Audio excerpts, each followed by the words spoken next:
Clayton. Fuck you. Big Sister with Chloe Veitch on Unwell On Air.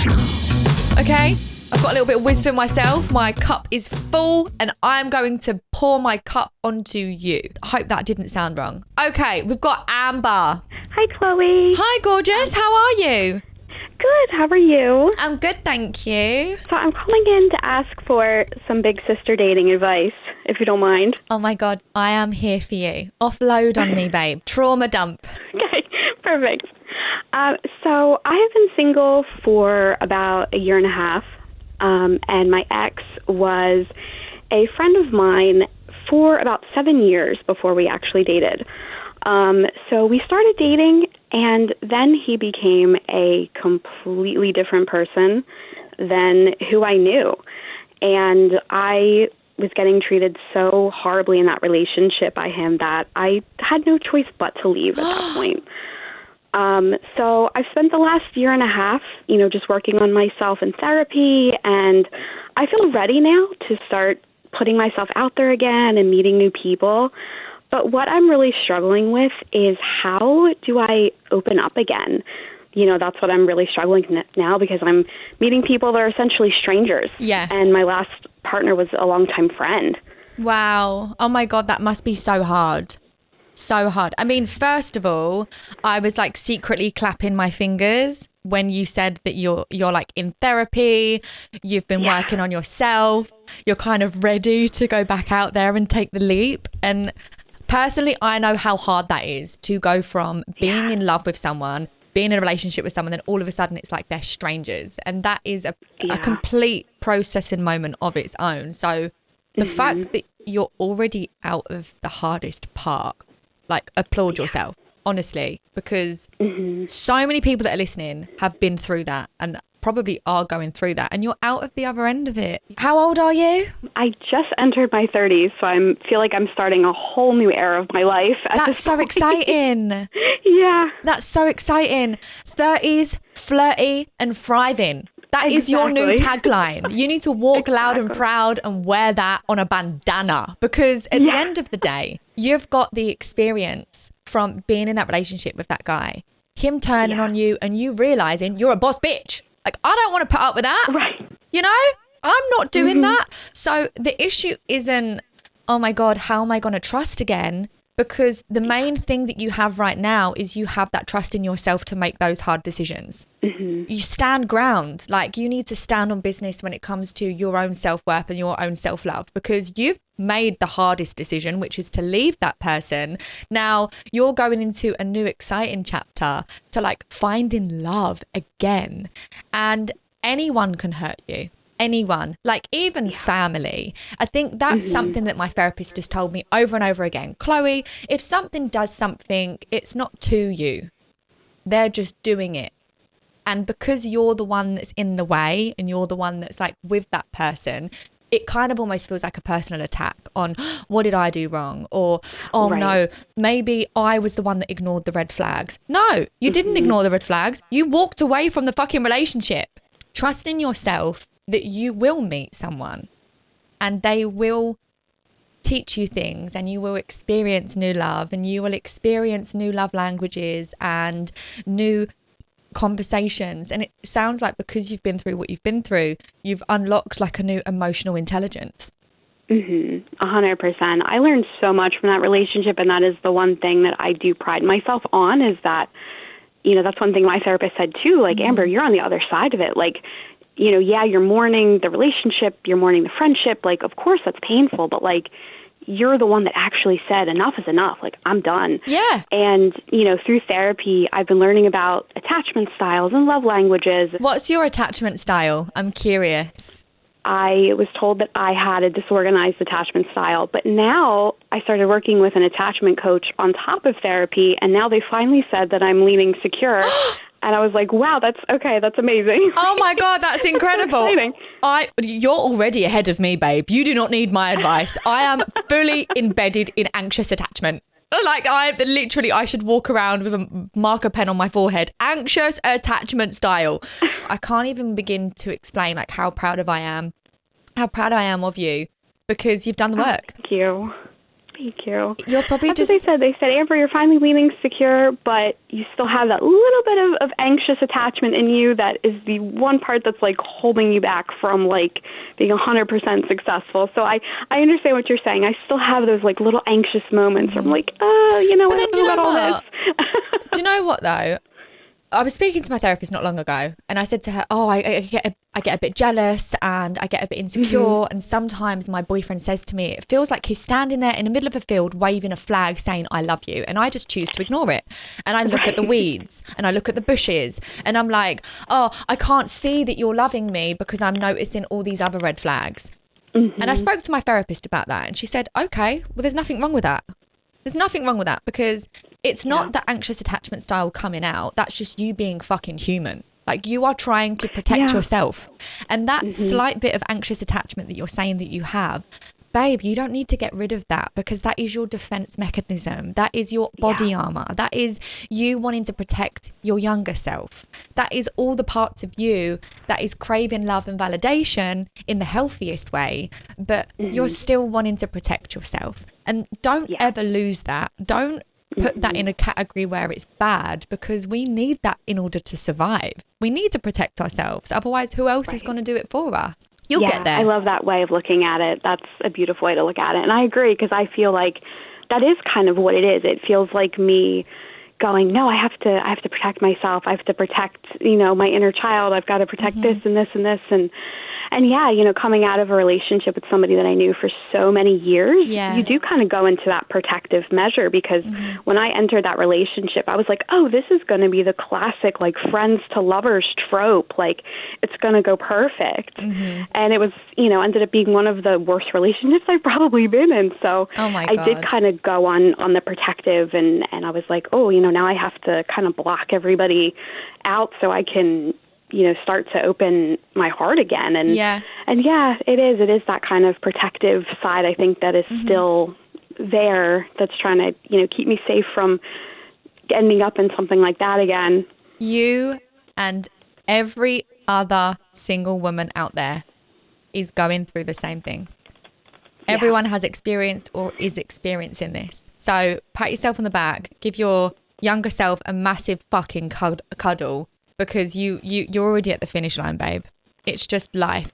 And I think the fact that you are ready to step into a new relationship with what you've learned is incredible. And it was so lovely to speak to you. Thank you so much for calling in. Oh, thank you. I appreciate the advice. Thank you so much. You're welcome, my love. Okay, we have Alexis. Hi. Hi, how are you? I'm good. How are you, Chloe? Oh my God, I'm amazing. I'm buzzing off the coffee I just had. I'm not going to lie, but I'm ready for your phone call. So am I, honestly. I'm drinking a shot of espresso, so we're on the same wavelength. Thanks for taking my advice. No, thank you. Or giving me advice. All right, so here's the deal.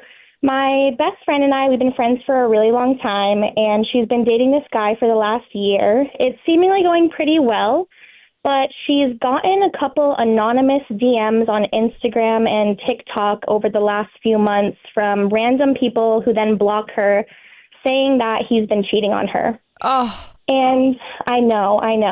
And she sort of just ignored it. She thought it was a troll or maybe a crazy ex-girlfriend, until I got reached out to 2 nights ago on TikTok myself from an account who found him on the T app. I don't know if you know what that is. Yeah, so for anyone that's listening, the T app is basically an app that you download and you have to be verified to go on. They vet you, and then you take pictures of people that you're wanting to date or in a relationship with and post them, and people can either put a green flag or a red flag and then put the reasons why and how they know that person. Yeah, so he had a bunch of red flags, by the way. Oh, no!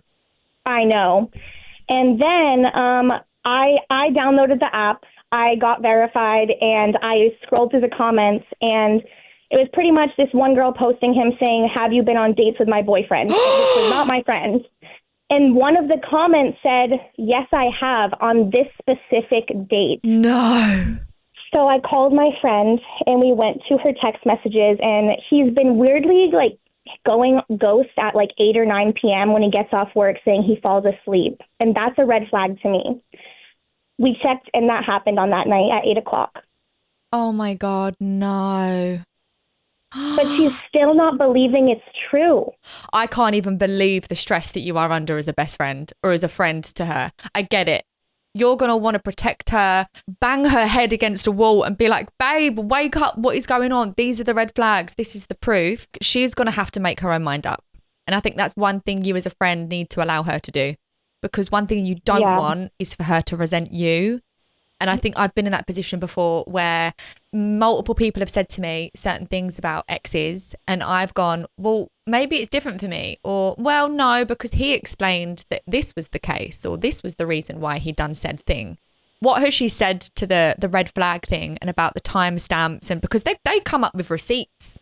Yeah. I mean, she's just sort of like a bit in Delulu land right now, just doesn't want to believe it's true. She just asked him about it directly, and of course he denied it and said, oh, that's just the picture that I use on my Twitter. Anyone could have gotten that from anywhere.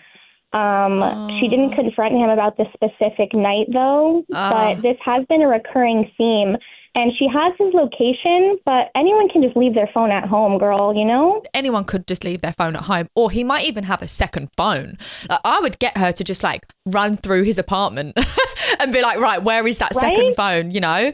Or at least reach out to the woman who is saying that it is her boyfriend to see if she has more proof. Because I would be complete and utter detective mode. Like, who is this woman? She's reached out on this flag app. We want to have a conversation with you. Here's my number. Here's my Insta, and just have that conversation because this needs to get figured out. But what I don't want you to do is constantly involve your friend at the moment because she's probably going to be overwhelmed. I don't want her to turn on you and then for you and her to fall out. She's probably feeling like an idiot right now. So maybe you can just like reach out to the friend, to the girlfriend and be like, listen, I'm really worried. My friend's in this relationship. Can you please provide me proof so I can confront him with this? Yeah. So it's like if I want to find out, I'll have to figure it out on my own. And do it. At the end of the day, I guess you're right, though. She is going to come to that term on her own, and I'll be there to pick her up when she needs it. Yep, 100%. You sound like a really good friend, and the fact that you've called in just to ask for my advice because you love your friend that much is amazing. So I can tell that you're a real one, and I really hope that she gets it figured out. I hope he's not cheating on her. Too. I hope he's not cheating on her. So, you know? Too. I believe in love. Yes. We should believe in love. But there's also a lot of cheaters and a lot of lies out there. So we've got to expose them. Exactly. Especially in LA. Yeah. Okay. Next steps. Find out. Figure it out. Screenshot. Look through the following. Reach out to the woman. Get a prep document sorted. Sit your friend down and have a full presentation on why and how he is cheating on her. Exactly. Likely a PowerPoint presentation, slideshow. Exactly. We need to take those blinkers off. I appreciate you so much. You're welcome. Have a good day. You too. Bye. Bye. Reality Realness. We have Amelia.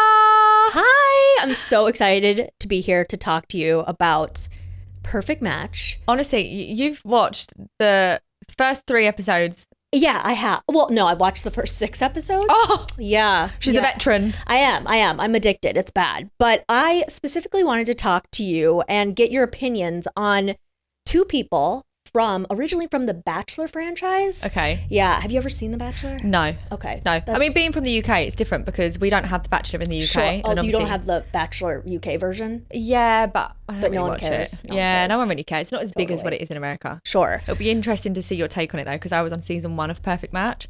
Right. So yes. Actually digging into some Yeah. episodes of the more current season, I'm like, oh, who are these people? Who are these people? Exactly. And they've brought people like Clayton and Rachel, who I'm going to talk to you about from The Bachelor. And just to give you a little background, Clayton and Rachel, they're both contestants on this 3rd season of Perfect Match.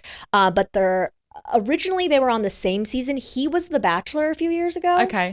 And she was one of the runner-ups on his season. So they almost got married. They literally, yeah. And he had this whole thing where he told 3 women, and she was one of them, that he was in love with them. And then he went on to say on national television that he was intimate with her and another Gabby Windy. Oh, I love Gabby. I know. And he shared that information on TV on national TV. Did they have sex on TV? They didn't have sex on TV. No. Oh, okay. So then he shouldn't have said that. Yeah, right? Because if it happened on TV, then Then like we all say know. it. We all know. We've seen exactly. it. But this was like behind the scenes. They closed the door after. Yeah, it's messed up. So anyway, he breaks up with Rachel when I think they're like in some Scandinavian country, and she's obviously very upset because he told her, I love you. I love you. Exactly. So fast forward a few years later, they're on Perfect Match season 3.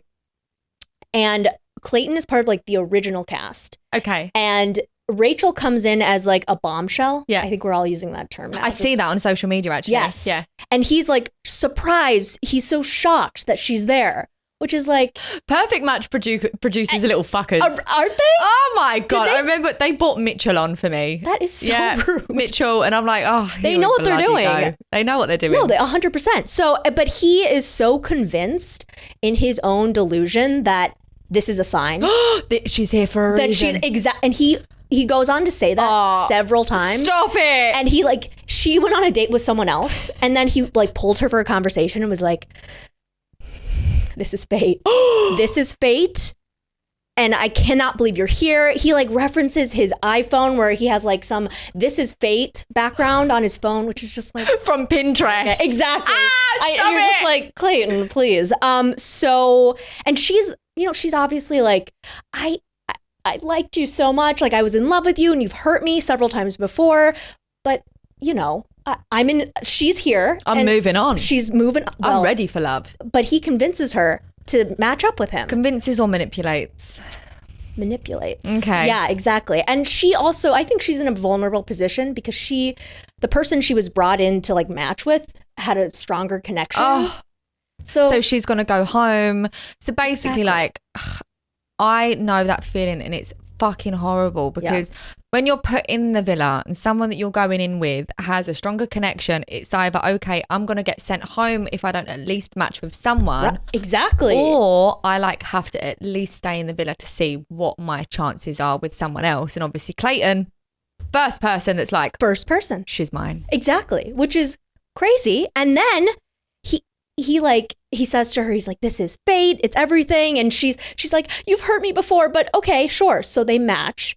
And then there's a challenge like the very next day where they all have to be blindfolded and kiss each other, like make out. Okay. And he rates her second lowest. It convinces him that he has to change his mind. It's a sign. He brings out the it's a sign thing. They literally had sex. He knows what she kisses like, what she smells like. Right. And she gave him a 10. Yeah. Oh my God, poor woman. He and this other woman, Sandy, they've matched. She's from The Ultimatum.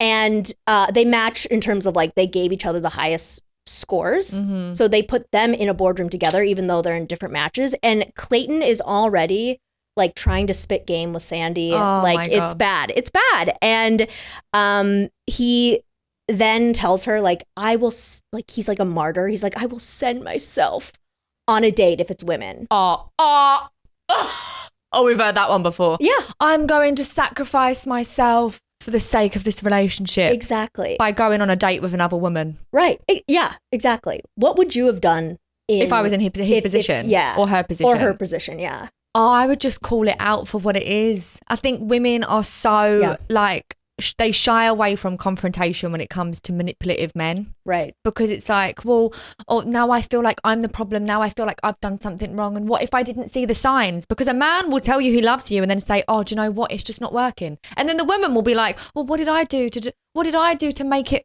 not work? No, it's the man. He's manipulating you. It's the definition of manipulation. And gaslighting is making your version of events false and make you question your own sense of reality. 100%. That's exactly what he's done, and it just so happens to be on reality TV. Exactly. And he's out here saying, like, he tells Rachel, he's like, well, I just want to let you know that I don't want to drag anything out. So after this whole thing happens, and she's still like, we're matched. Then he comes back and he's like, we have to have a conversation. Just so you know, I don't want to drag anything out. And she becomes emotional, which completely, I fully understand. Well, I'm sorry. He has just completely torn the stitches off of her unhealed wounds. Yes. He's literally kissed the Band-Aid and then ripped it back off. Literally. And she's bleeding again. And he's this has like, happened well, apparently 2 times before. oh my Yeah. gosh. So one we saw on national TV, and then I think another time off camera. But Is he getting stick for this? Like, are people basically calling him out? I think, yes, people are calling him out because he said he's been to therapy. He's a changed person, yet he's doing the same. It's the same pattern. Clayton, fuck you. No, I'm joking. I don't know you. I'm just going off what I'm hearing. But wow. Do you know what? This is the thing about reality TV. Are they there for love or are they actually there for clout? If you asked him, he would probably say like, "No, I came for love," and it's like, "No, you didn't." I think we're all human. You get offered to go on a reality TV show, you're going to do it. Exactly. If you find love, oh my God, that's amazing. Yeah. Right. And he didn't. So I Yeah. think he needs to take a break from reality TV. And I think also one thing that I've heard as well off the grapevine is people say that, oh, if you're on reality TV, the producers tell you to do certain things and say certain things. Listen, no one can tell me what to say or what to do. Their job is to produce the storyline that you are curating. Totally. So if I'm having a conversation with you and Jeffrey's over there and I'm saying to you, I really fancy Jeffrey, and you're saying, oh my God, you should go and do it. The producer's job is to listen to that information in the control room, go and pull Jeffrey and set us up on a date. And Clayton doesn't realize that. He's just running off free will, breaking people's hearts. I know. So this new girl then, what's going on with her? Rachel? Yeah. Well, right now, she's paired up with another guy. And actually, Clayton left. Spoiler alert, Clayton left. Why did he leave? Because he didn't match. He didn't match.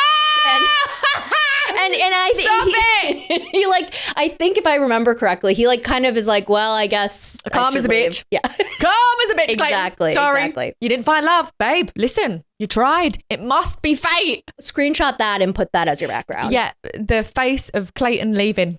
That's a sign. Well, thank you for letting me talk to you about Clayton and Rachel. No, I love that. You're the best. Thank you. Thank you for enlightening me on some new information.